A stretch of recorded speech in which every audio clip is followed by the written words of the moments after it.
গত 16 বছরে শুধু বিদেশে পাচার হয়েছে 18 বিলিয়ন ডলার। যতটা লুট করেছে পুরোটা তো আর পাচার করেনি। তারা যা লুট করেছে তার কিয়দাংশ খরচ করলেই সেটা অনেক বড় ব্যাপার, এবং তারা সেটা করছে। মানে মানুষকে বিভ্রান্ত করার জন্য যত রকম মিথ্যা কথা বলা দরকার সবই তারা বলছে। আমি এখানে বললে সেটার আবার প্রমোশন হয়ে যাবে।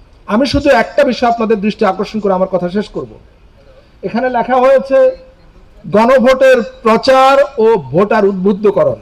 শিরোনাম হিসাবে এটা ঠিক আছে, কিন্তু আসলে আপনাদের কাজটা আমাদের কাজটা একটু ডিফারেন্ট, একটু ভিন্ন রকমের কাজ। আমাদের কাজটা হলো এক বিরামহীন মিথ্যাচার এবং অপপ্রচারের বিরুদ্ধে পাল্টা লড়াই।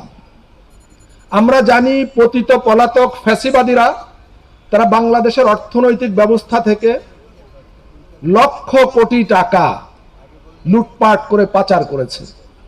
ডক্টর দেবপ্রিয় ভট্টাচার্যের নেতৃত্বে একটা কমিশন হয়েছিল, শ্বেতপত্র প্রণয়ন কমিশন, নিশ্চয়ই আপনাদের মনে আছে। সেই কমিশন রিপোর্টে বলেছে যে গত 16 বছরে শুধু বিদেশে পাচার হয়েছে 18 বিলিয়ন ডলার।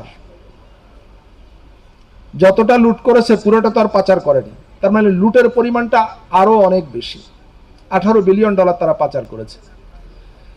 এই গণভোটের যে মহান উদ্যোগ, এটার বিরুদ্ধে প্রপাগান্ডার জন্য তারা যা লুট করেছে তার কিয়দাংশ খরচ করলেই সেটা অনেক বড় ব্যাপার, এবং তারা সেটা করছে। তারা মিথ্যাচার ছড়াচ্ছে যে এই গণভোটে হ্যাঁ জিতলে উদ্ভট সব কথা, এটা থাকবে না সেটা থাকবে না। মানে মানুষকে বিভ্রান্ত করার জন্য যত রকম মিথ্যা কথা বলা দরকার সবই তারা বলছে। আমি এখানে বললে সেটার আবার প্রমোশন হয়ে যাবে। আমি বলছি না, আপনারা খুব ভালো করে জানেন। আমাদের আপনাদের প্রধান কাজ হলো আজকের এই আয়োজনে কিংবা এর পরবর্তীতে আমাদের নানা নেটওয়ার্কে সত্যিটা জেনে জনগণকে জানানো। সত্যিটা গোপন কিছু না, এটা ভালো করে পড়লেই আপনারা পেয়ে যাবেন। যদি এটার কোনো বিষয়ে কোনো ব্যাখ্যার প্রয়োজন হয়, ব্যাখ্যা অ্যাভেলেবল, আমাদেরকে নানাভাবে পাওয়া যাবে। আপনাদের ঊর্ধ্বতন কর্মকর্তা বৃন্দ আমাদের সঙ্গে সার্বক্ষণিক তারা কানেক্টেড আছেন। এটা আপনারা যে কোনো বিষয়ে আপনাদের কনফিউশন দূর করবার জন্য আমাদেরকে পাবেন। আমি এই অনুরোধ করে শেষ করব যে আপনাদের উপর এক পবিত্র দায়িত্ব, মানুষের বিভ্রান্তি দূরকরণে, এই অপপ্রচারের বিরুদ্ধে, এই মিথ্যাচারের বিরুদ্ধে সত্যটা জনগণকে জানান। আমাদের পূর্বপুরুষদের স্বপ্ন এবং আকাঙ্ক্ষা অনুযায়ী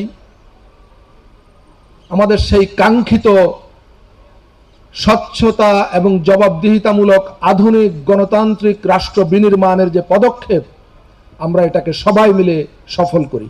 সবাইকে অনেক ধন্যবাদ।